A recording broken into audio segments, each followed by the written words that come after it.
cults that couldn't cut it.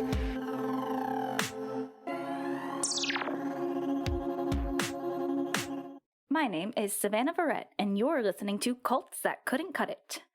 I know many of you were upset about the way I covered the bird worshippers of Sheboygan.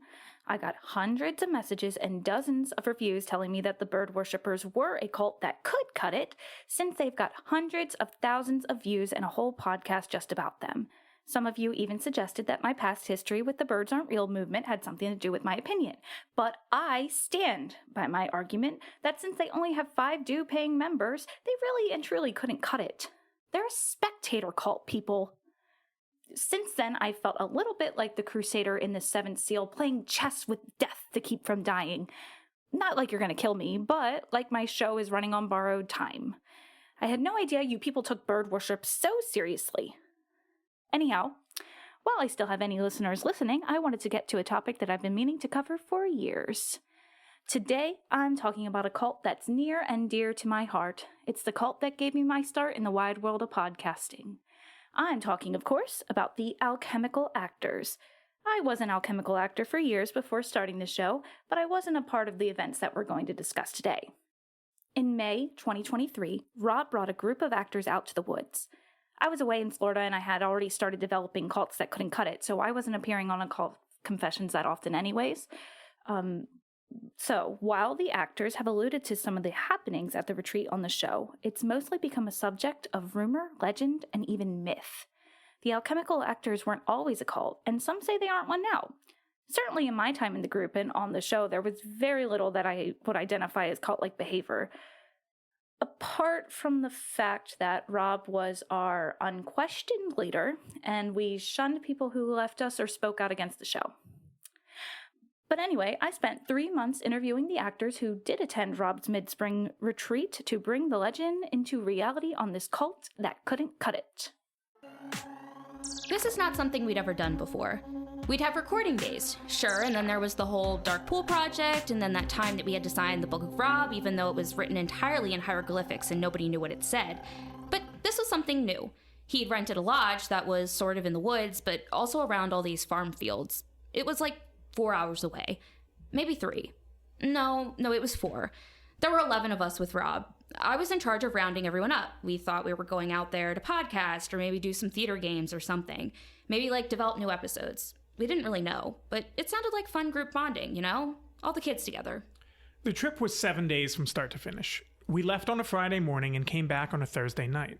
We took a few cars. Rob was already there. We got on the road early because we had to get there by 11 in the morning. That's when we were starting, he said. But he didn't tell us what we were starting. I had a headache from the ride. I get them sometimes from the road. Maybe the sun. The lodge was nice, big enough for everyone. We slept a couple to a room. He said that we were going to make a circle on the back patio. I went out there with everyone else and we sat down and he was like, "Here's how we're spending the day." He gave everyone a sleeve of saltines and some apple juice and a mint tea or something. It was a cup and mug, I remember. And then he said, "You've got to buzz into the 4th dimension." We had to sit there until we were buzzing into the next dimension, even if it took all day. He didn't even explain what that meant. Somebody started making this sound with their mouth, but then Rob was like, "That's our dimension. You have to buzz into the next one."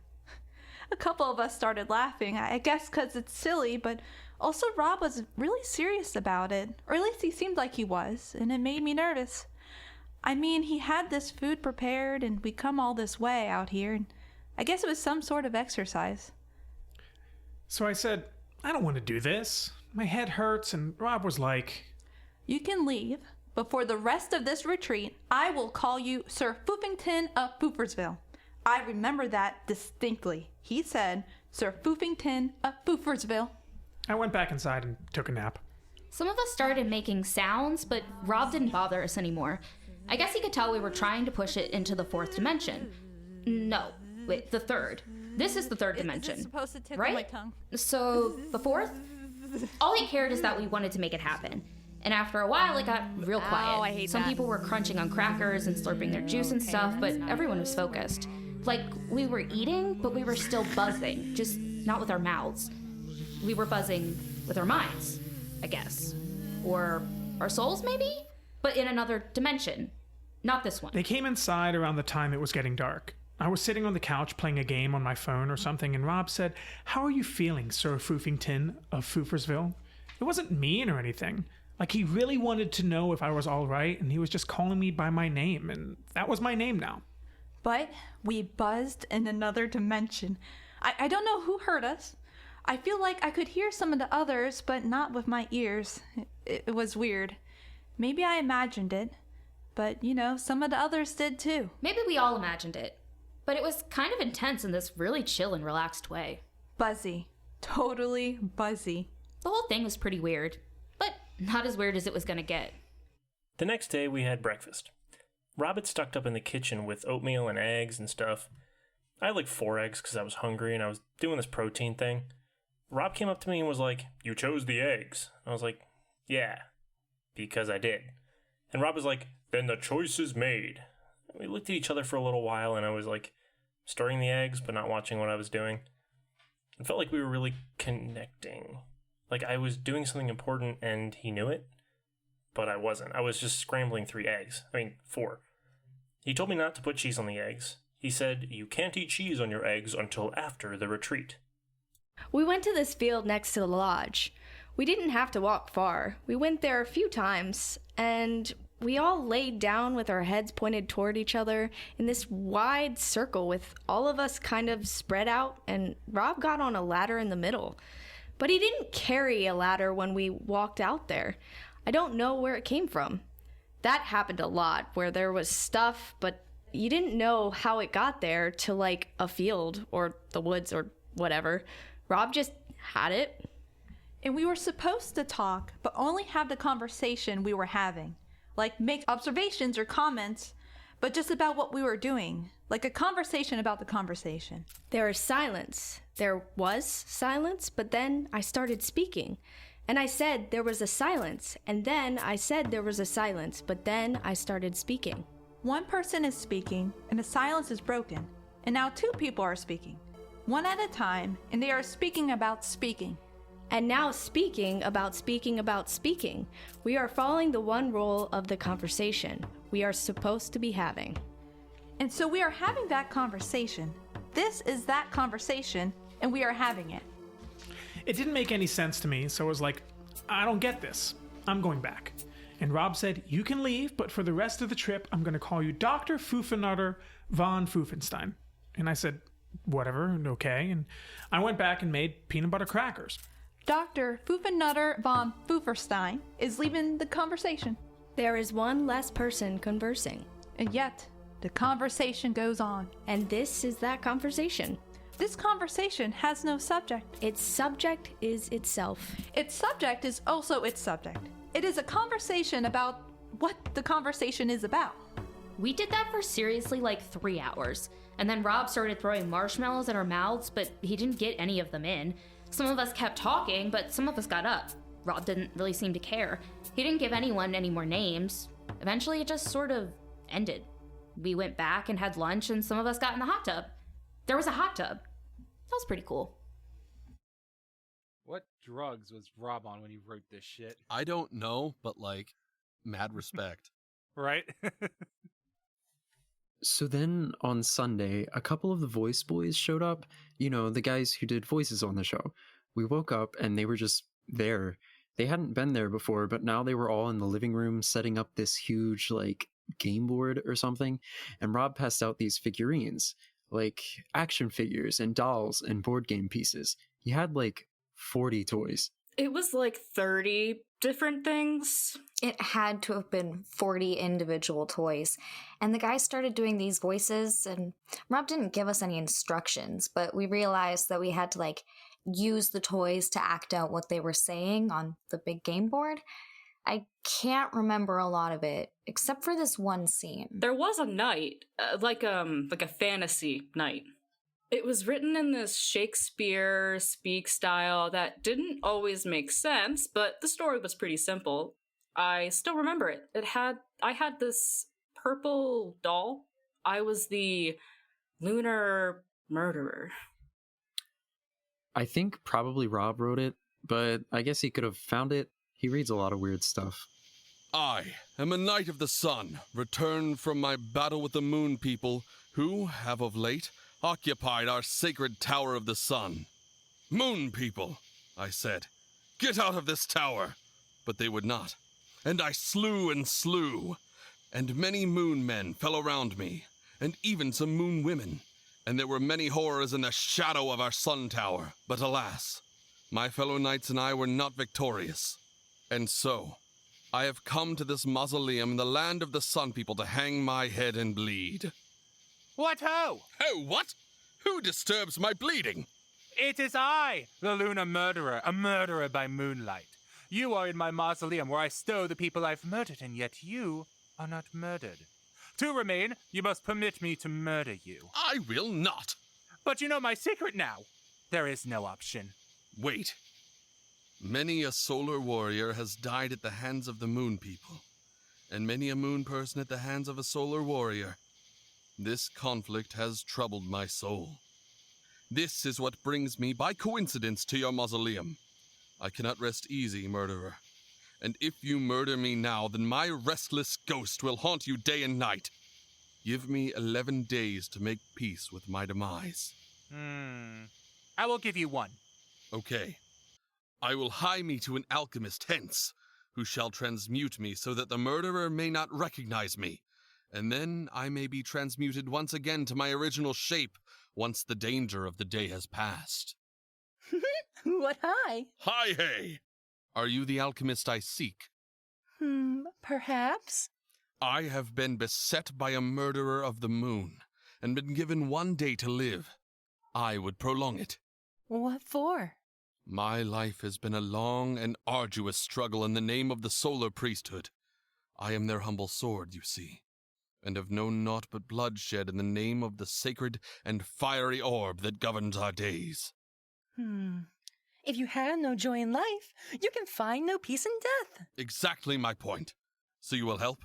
If I can. Can you transmute bodies? I can. Human bodies. I might. My bodies. What would you be? A rabbit. You must become female to become a rabbit. Make me female, then. Your phallus is too phallic for that. There must be a way.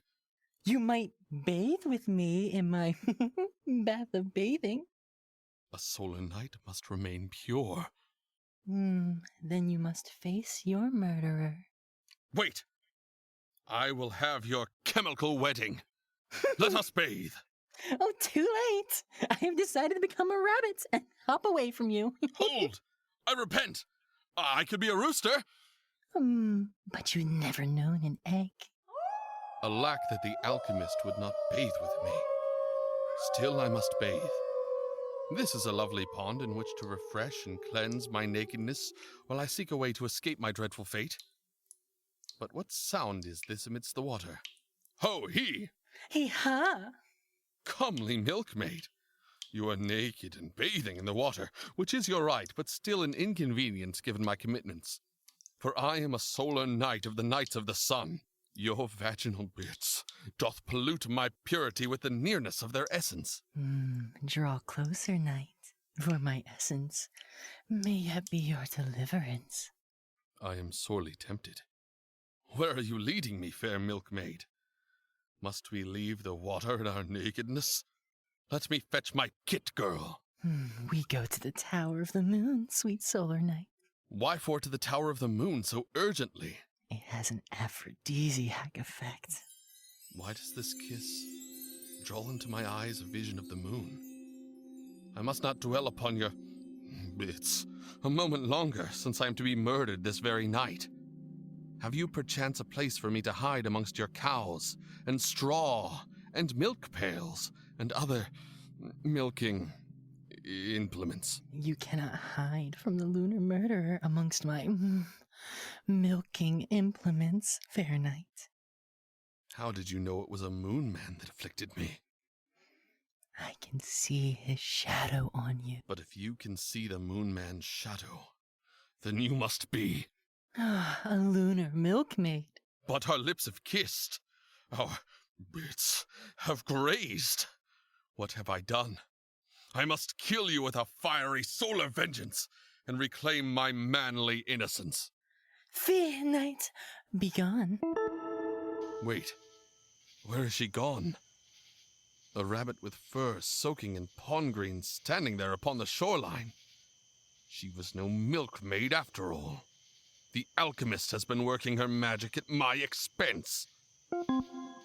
I am suddenly struck with a thirst most thirsty. A well! There must be a well about someplace or other. Can this wayward knight, naked in his nakedness, not find himself a pail to drink from, or a vessel of similar dimensions sanitary enough for imbibing water? Here, knight, a bucket deep and wide with which to quaff. My thanks, gentle sir. But wait, it's you. Your day has expired, knight, and now you must choke on your beverage. Yo-ho! Oh, no! Might I sip before you suffocate me in this mighty pot? Sip and die, dear knight. Sip and drown. I drink, I die. There were all these symbols, or at least I think they were symbols. It felt like there had to be a lesson in it, but nobody could figure out what that was. Maybe that was the point. There was so much more to it, but it's hard to keep it together in my head. That felt like the most important part, but plenty happened before and plenty happened after, and I'm not sure those characters came up again. The show was big and weird. It was a lot to process. Afterwards, I went for a walk into the woods to clear my head, but also kind of think on what it all might mean or what it was supposed to mean. I probably walked like 20 minutes from the lodge, and there were these bunnies in this big patch of clover, and I went to watch them. I stayed for maybe 5 minutes. It kind of focused me, and I felt like as I was watching them, I started to understand the play. I knew who the alchemist was, who she had to be. I knew what she was about and why she pretended to be the milkmaid. I took off my shoes and socks because I felt like it. When I was walking back, Rob was like, "You chose the rabbit?" And I was like, "What does that mean?" He was up a tree, by the way, like on a branch. I don't know how he got there or how long he was sitting there. I thought at first that he'd followed me, but then it seemed like he was just there first and it was all a coincidence, unless it wasn't. And he was like, "You saw the show?" And I was like, "Yeah." And he said, "Do you choose the rabbit?" And I don't know why, but I said, "Yeah, yes, I chose the rabbit." I was almost defiant about it. He said, "Don't overdo it with the milk." Then he just kind of dropped off the branch and fell on the ground on his face, and then rolled over onto his back and looked up at the leaves. But he seemed okay, and like, maybe he meant to get down that way. So I just kept walking. The day after the play, we took a long walk in the morning to these stone ruins. It was probably some kind of farmhouse, like it used to be a farmhouse, maybe. Most of the path was clear, and we could see it for a long while as we were walking, and Rob kept saying, "Don't you see anything up there?" I was like, "What, squirrels?" But he didn't mean squirrels. I think I was the first to see it, like a mist moving up there. It sort of spread and started to take on different shapes. But I could see it. Not for a long time, not till we were almost right on top of it. Then I saw it. It was a mist. I guess it was a magical mist, but it was also just a mist, like evaporation. It started whispering. Mostly facts about dairy products, like it started telling me how cheese was made. I feel like it said curdle a few times, and then it talked about butter for a while. I feel like it pointed at me, the mist, and it called me Randall. There were some gravestones up there. We couldn't make out the names. I started imagining that the graves were all different guys named Randall, that only Randalls have ever lived in this house and got buried here. I started to imagine all the ways Randall enjoyed his life in the stone house, doing different things like playing checkers with another Randall and churning ice cream and eating ice cream and laughing and planting bulbs in the flower garden with a couple of Randalls who were nothing like him, but were also Randalls. Randall seemed pretty cool. In a way, I guess he never died, because I was there with him, with the other Randalls in my head, and maybe in the mist too. Ooh, also, one of the Randalls had a goat that was his best friend. His name was Randall. We gathered up in the space where the building was, and Rob passed out apple slices. We kept expecting something else to happen because everything had been so weird so far. But that was it. We just walked up there and ate apple slices. They were pretty good. I don't know where he got them from. Apples weren't in season or anything. Maybe that was the weird part. The mist told me a thing I didn't understand that wasn't about butter. That's all I know. It wasn't about butter. And then we walked back. The next day was probably the strangest. I feel like the talking about talking thing was the weirdest part, especially when he started throwing marshmallows at us. The day with the apple slices was the strangest day, I think. We walked out behind the lodge to this dirt patch and he handed out shovels. They weren't like little garden shovels, but they weren't full size either. And he had us all work together to dig a hole. He dug too. It was wide and the hole got pretty deep, maybe 4 feet down. Probably 3 feet. We dug about 4 feet down. And then we climbed inside. We fit all right. Some of us had to squeeze in and there were some limbs overlapping. Rob went first, but once we were all in there, he climbed out again and he sort of drizzled dirt on us and somebody said, what do we do now? And Rob said, you stay down there. And someone else said, for how long? But he'd already walked away. We were down there for a while, like 4 hours. At least 3. Maybe 4 hours. And I decided we didn't need to be down there anymore. Like, we did the thing, whatever it was. We dug it and we laid in it. Then we stayed down there for however long, and that was enough. The exercise could be over now, so I got up. My legs were pretty stiff, and a couple of the others got up, and then everyone. We started climbing out. Guys, I'm gonna go. You guys want some hot chocolate or? And that's when we heard it. This high-pitched yell, it cut through me. I got a chill. And here comes Rob with the guys who did the voices for the Night and the Moon Man, and they're holding celery stalks over their heads like clubs. And they started wailing on us with this celery, and the celery cracks apart and they reach into their back pockets or whatever, and they got more celery. And they started whacking us again. I saw this box of carrots, like a whole crate. Looking back, I'm sure he put it there on purpose. And then I grabbed a carrot and I started hitting them back. Sometimes we'd crack the celery and the carrot together like swords, but the carrots were harder, so the celery snapped. But then Rob would swing his other arm from behind with another celery stalk in his hand and crack it over our heads. They were all two-fisting the celery, and the carrots were snapping apart too. It was a mess. Vegetables all over the ground, and in our hair and down our shirts. We did that for a while. Like an hour. I kept thinking it would end, but it didn't. And there seemed to be like infinite supplies of carrots and celery.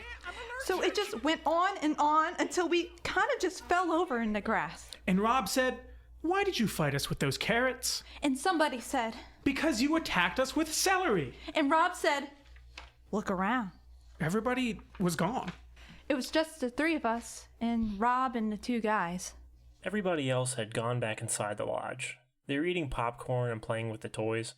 Somebody was heating up water for hot chocolate. I don't know why we were the ones to grab those carrots and fight, or how the others just walked away, but I had kind of an epiphany just then. I still had a carrot in my hand and I started eating it, and Rob said, "Now you're the rooster." He said it like he'd been expecting it, but he wasn't sure if it would happen, and he was relieved that I pulled it off. Now you're the rooster. On Wednesday, Rob said we were going for a hike. We walked about 7 miles from the lodge. It was kind of a warm day, and most of us were pretty tired by the time we got there. There were all these strawberry plants. And there was fruit on them. Lots of it. Like strawberries in every direction. Rob didn't say anything. We just started picking them. And he laid out this big checkered blanket like in the movies or something, and he had these little cakes. I don't know how he brought them. I actually didn't see him carrying anything except for his little drum. It's like the blanket and the cakes were already there waiting for us. We ate the strawberries, and we ate the strawberries on the cakes. It was so good. It was really nice. I wasn't thinking about what was going to happen next. I wasn't worried about anything. It was just me and everybody and some strawberries. Create the wonderful opportunity. Be the one to create the wonderful opportunity. Then he started tapping a rhythm on the drum. It was light. There was a bounce to it. I started moving. And a bunch of us were dancing.